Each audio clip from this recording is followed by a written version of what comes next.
Christen Press is here. On Sunday, she and the rest of the U.S. women's soccer team accomplished something that hasn't been done since 1999. We may not hear the whistle. Into the box. Johnston's clearance. That's it. Game over. The drought is over. The U.S. wins the 2015 Women's World Cup. And there it is. Wow, I haven't seen that shot yet. No. Oh, that gives you the chills a little bit. Oh, Hey, so congratulations. Nice to see you. Yeah. Nice going. Local kid makes good. I realized in the intro I said it hasn't been done since 1999. Women's World Cup soccer only started in 91. 99 was a big year when Brandy Chastain ripped off her shirt. That's right. You were there. I was there. Now, where was this? This was at the Rose Bowl. At the Rose in Bowl, Pasadena. local thing. Yeah. You're a kid in the stands, right? I was just a 11-year-old girl in that big crowd. And that probably was as big to you almost as winning. Yeah, it was a big moment, of course, just because I don't think I'd ever seen women athletes at that level, at that stage, with people in the stands screaming their name. You've been playing since you were a kid, right? Yep. But being there at that time and seeing that happen, did you get further inspired and determined to one day be out there? Yeah, I don't remember thinking that, but recently I was going through old pictures and I saw these pictures of me from that day with my face painted and like waiting for autographs after the game, and I look at them now and I'm like, I must have been like, I can do this. But over your career, like there were times where you actually, did you use the phrase like, I hated soccer? Like it was not always something that you were in love with, right? Yeah, I as a child, I definitely started out just loved it. I loved running around. I loved being good. And then I think I went through some tough times with my career in college, feeling a lot of pressure, trying to make the national team, feeling a little bit of the rejection of not getting called in.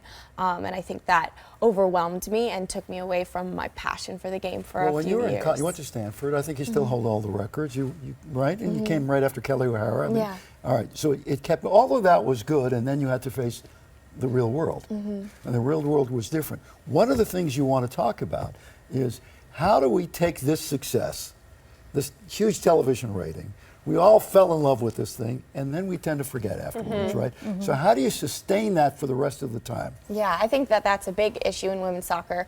The World Cup is this shooting star event. Everyone tunes in, we won, it's a big deal.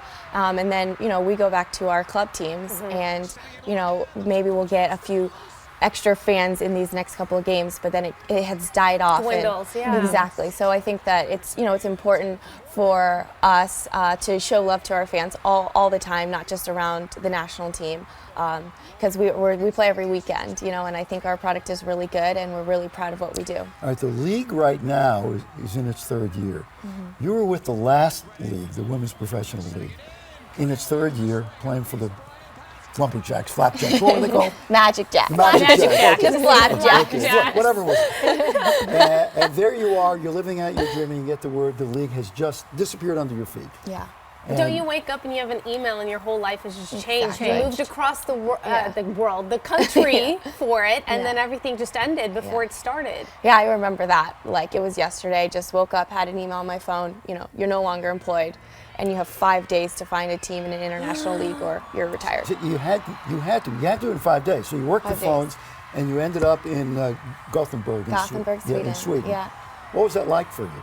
That was a life changer. I look back on my time in Sweden and I am so lucky that I got to go there. It was an amazing experience as a player, learning soccer, but as a person, just getting to know myself, being free of all that pressure that I talked about before. And it changed how you learned how to play the game in reality, right? Absolutely. Tactically, the game in Europe is very different. They have different emphasis. And so it changed the way I played stylistically.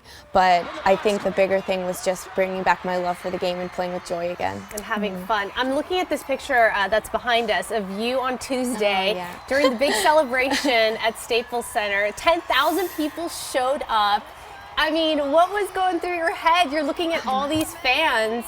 That was so special for me, being from Los Angeles, feeling like I'm in my hometown. And, this is the first place we came after the 5 cities in Canada. And now, where do you go? Are you going to the White House then, or where? We were invited to the White House. I haven't heard when we are going, but we are going to New York for the parade on Friday, which we're really excited about. How do you explain with women's soccer? I think it's Portland. Portland, it's a major sport, women's soccer. They sell out a 14,000 seat stadium every time. And elsewhere, it's hard to get people to go. What's different? I think that it's just a small city, and they have been into their men's football for men's soccer for a really long time, and I think that transferred over. And you know what's sad? The best players basically are from America, and overseas, women's soccer, it's tough for them. It's tough for women compared to men, where it's the biggest sport in the world. Why hasn't the fact that we have the greatest players translate into some meaningful success on a regular basis? I think that a lot of the women's leagues are more connected to the men's leagues in Europe, so they're financially floated by the men's teams. And we have started to do that here with, for example, Portland. Yes. Yeah, but there's a lot of teams that are completely separate financially from the men's teams, so we don't have the money going in, which is the only way you get money coming out. And there's Right. did I read some players only make like $6,000 to $10,000? Is that? Yeah. The season is six months long, and I think the lowest salary is around there. And that's really where the love of the game comes in, right? Absolutely. You have to absolutely love what you're doing I in always order say to tolerate. those are the most impressive players in our league, because you know, they're sacrificing so much to be here, and they're Yeah, getting without very a little doubt. compensation. Now you're on the Chicago team. Right? Yeah, How many of the World Cup women are on the Chicago team? 4. So isn't that enough to have people turn out? We Just that hope so. excitement? Come on! Yeah. How long can you play soccer on that level? Well, we have Christy Rampone, who's 40. been on this She's team. 40, yes. Yeah, since 1998. Yeah. So, you know, she's been on the team forever. I think that it's reasonable to play into your mid-30s. And do you look beyond that? Like one What do you day? do next? yeah, What will you one do? day Yeah, we all do, because it's, you know, our career could end at any moment.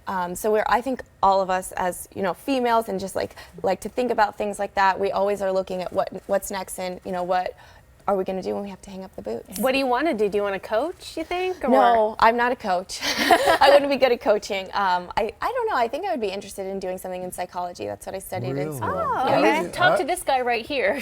No, but you know what I was going to suggest? The Julie Foudy route. I mean, you'd be great Yeah. as a commentator on TV. I'll think about that. Huh? I don't know. Yeah, you're pretty good. Oh, You're thank pretty you. good. I get a little nervous, so. Not at Not all. showing it, But not if so. you do it over and over again. Yeah, hopefully right? practice would make perfect with this. As Yeah, well. and you and she together are quite outspoken about women's soccer. So, all right, listen, it is great to meet you. Oh, Nice. thank You know, you're always Yes. smiling on the field, and Yeah. the smile is just the same Yeah, off the thank field. you. I And- appreciate and that. sometimes people misread the smile.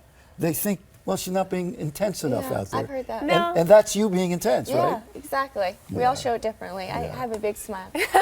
All right, thank you so Nice much. to Thank meet you. you. Congrats.